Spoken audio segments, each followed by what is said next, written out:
Assalamualaikum warahmatullahi wabarakatuh. Halo Sobat Adiaksa, perkenalkan, saya Muhammad Zakiri, salah satu peserta pendidikan pelatihan pembentukan Jaksa Angkatan 79, gelombang kedua tahun 2022. Baiklah, pada kesempatan kali ini, saya ingin menjelaskan tentang peran Kejaksaan Republik Indonesia sebagai dominus litis dalam penanganan perkara pidana.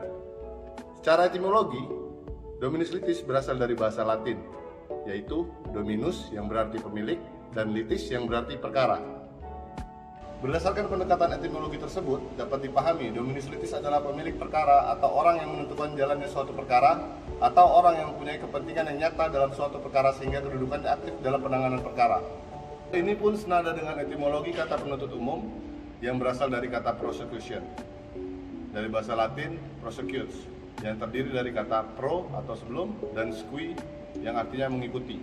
Apabila makna etimologi antara dominus litis dan prosecutes tersebut dikaitkan dengan sistem peradilan pidana, maka penuntut umum memiliki posisi strategis sebagai pemilik perkara yang wajib aktif sejak awal penyidikan, penuntutan, pemeriksaan di persidangan, sampai dengan pelaksanaan putusan pengadilan. Misalnya, dalam pasal 139 KUHP yang pada pokoknya menyebutkan penuntut umum menentukan apakah suatu perkara pidana dapat atau tidak diajukan ke pengadilan berdasarkan alat bukti yang sah. Dalam pasal 1 angka 6 huruf A dan B KUHP menegaskan, hanya jaksa yang dapat bertindak selaku penuntut umum dan melakukan penuntutan dalam perkara pidana, sehingga sekaligus sebagai pihak yang memiliki kepentingan yang nyata dalam suatu perkara pidana. Sebagai satu-satunya pemegang kewenangan penuntutan atau dominus litis, jaksa wajib melimpahkan perkara ke pengadilan negeri dengan permintaan agar segera mengadili perkara tersebut disertai dengan surat dakwaan. Namun, jaksa juga dapat menghentikan penuntutan jika perkara tidak cukup bukti, perkara yang diperiksa ternyata bukan perkara pidana, atau perkara ditutup demi hukum, sesuai dengan yang diatur pasal 140 KUHP. KUHP yang menyatakan bahwa penuntut umum melimpahkan perkara ke pengadilan negeri dengan permintaan agar segera mengadili perkara tersebut, disertai dengan surat dakwaan. Dalam pasal 8 ayat 3 KUHP, terlihat bahwa yang diserahkan penyidik pada penuntut umum ialah berkas perkara, tanggung jawab terhadap tersangka, dan barang bukti. Namun sama sekali tidak menyerahkan tanggung jawab penanganan perkara. Mengapa demikian? Karena dari awal pemilik perkara ialah penuntut umum. Hal ini terlihat dalam pasal 143 ayat 1 yang memperlihatkan bahwa apa yang dilimpahkan penuntut umum dengan permintaan agar segera diadili adalah perkara dan bukannya berkas perkara, tanggung jawab tersangka, dan barang bukti. Selain itu, implementasi asas dominus litis pun juga ditemukan dalam pasal 66 KUHP yang menyatakan bahwa tersangka atau terdakwa tidak dibebani kewajiban pembuktian.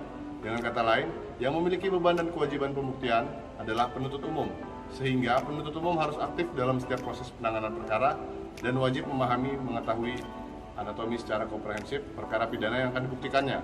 Asas dominus litis tidak dapat dilepaskan dari asas oportunitas yang dikonkretkan dalam pasal 35 huruf C Undang-Undang Kejaksaan sebagai kewenangan yang konstitusionalnya berdasarkan putusan Mahkamah Konstitusi sebagai dominus litis dalam perkara pidana. Jaksa Agung dapat sewaktu-waktu menyampingkan perkara demi kepentingan umum. Kewenangan ini merupakan eksklusif authority yang hanya diberikan kepada Jaksa Agung. Jadi, dominus litis jaksa dikuatkan dengan adanya tahapan pra-penuntutan. Dalam tahap pra-penuntutan ini, jaksa memberikan petunjuk kepada penyidik melalui Form P19. Jadi, penyidik di sini harus melengkapi apa saja yang dicatat oleh jaksa untuk diberikan petunjuk. Penyidik harus melaksanakan petunjuk tersebut guna melengkapi berkas perkara. Di tahap pra-penuntutan ini, jaksa mempunyai kewenangan untuk dapat melimpahkan atau tidak perkara ke pengadilan. Jadi disitulah peran dominus litis ini pada Kejaksaan Agung Republik Indonesia. Oleh karena itu, Sobat Adiaksa, saya harap apa yang saya sampaikan terkait peran Kejaksaan sebagai lembaga dominus litis ini bisa bermanfaat untuk kalian dan mendapatkan ilmu dari yang saya sampaikan tersebut. Akhir kata, saya ucapkan terima kasih kepada yang sudah menonton. Salam sehat. Saya Muhammad Zakiri, Sarjana Hukum, undur diri. Wassalamualaikum warahmatullahi wabarakatuh.